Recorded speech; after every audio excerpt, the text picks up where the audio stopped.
Merci. La parole est à Monsieur Alain Touré.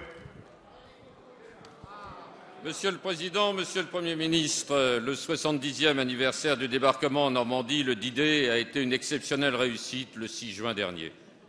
L'hommage rendu aux vétérans, la réception de la reine d'Angleterre, la venue de nombreux chefs d'État, les rencontres diplomatiques au plus haut niveau n'ont pas fait oublier le rôle de la résistance et le sacrifice des populations civiles. Plus de 400 morts à Vire, plus de 20 000 morts en Normandie, pour que l'Europe et la France exterminent le nazisme et ses partisans, collaborateurs et miliciens qui avaient assassiné Mandel et Jean Zay, ce grand radical. Je voudrais adresser mes plus vives félicitations au gouvernement pour la réussite de cette manifestation. C'est l'occasion de demander à l'État de prendre ou de soutenir toute une initiative afin que la nationalité française soit attribuée en complément de l'article 21.4.1 du Code civil aux vétérans qui ont versé leur sang pour la libération de la France. Il serait ainsi proposé, la nationalité française sera conférée par décret sur proposition du ministre de la Défense à tout étranger titulaire de la Légion d'honneur qui, lors de la Seconde Guerre mondiale, a été blessé en mission ou à l'occasion d'une opération sur le territoire français et qui en fait la demande. Cette proposition reprend le combat de Victor Hugo pour Garibaldi.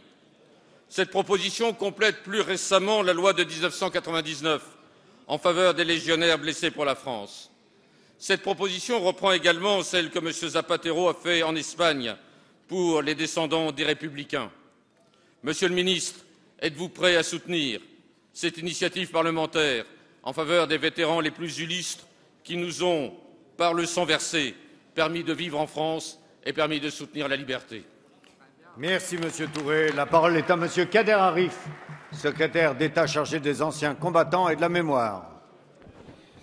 Monsieur le Président, Mesdames et Messieurs les députés, Monsieur le député Alain Touré, vous me donnez, je vous en remercie, l'occasion de revenir sur ces formidables événements d'unité nationale qui ont été les commémorations du débarquement.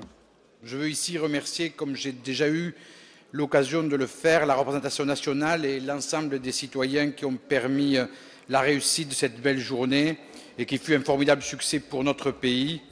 Et je tiens à associer particulièrement les Normands et leurs élus.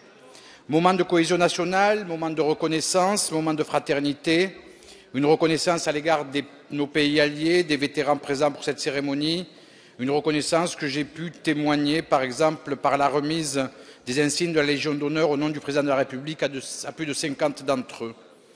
Sur la question que vous posez de manière plus précise, je comprends la générosité qui est la vôtre en ce sens. Je veux vous rappeler qu'il existe des conditions pour acquérir la nationalité française prévues par le Code civil. Celui-ci prévoit notamment de résider en France de manière habituelle et continue depuis 5 ans et d'y avoir la source principale de ses revenus pendant cette période. Mais vous souhaitez connaître la position du gouvernement sur une initiative législative que vous proposez d'introduire et accordant la nationalité française aux étrangers titulaires de la Légion d'honneur qui auraient été blessés lors de la Seconde Guerre mondiale. Notre législation prévoit l'accès à la nationalité française à tout étranger qui a rendu des services exceptionnels à la France. Et les préoccupations légitimes que vous exprimez peuvent donc être prises en compte dans le cadre de la législation actuelle à l'aune de l'examen individuel des dossiers. Je suis, ainsi que le ministre de l'Intérieur qui tenait à s'excuser, ainsi que nos cabinets respectifs et le cabinet du ministre de la Défense, à votre disposition pour pouvoir échanger sur votre proposition. Je tiens à souligner que la nationalité peut être également accordée aux étrangers engagés dans l'armée française qui ont été blessés au cours d'opérations et qui sont toujours engagés dans l'armée. Les vétérans que j'ai eu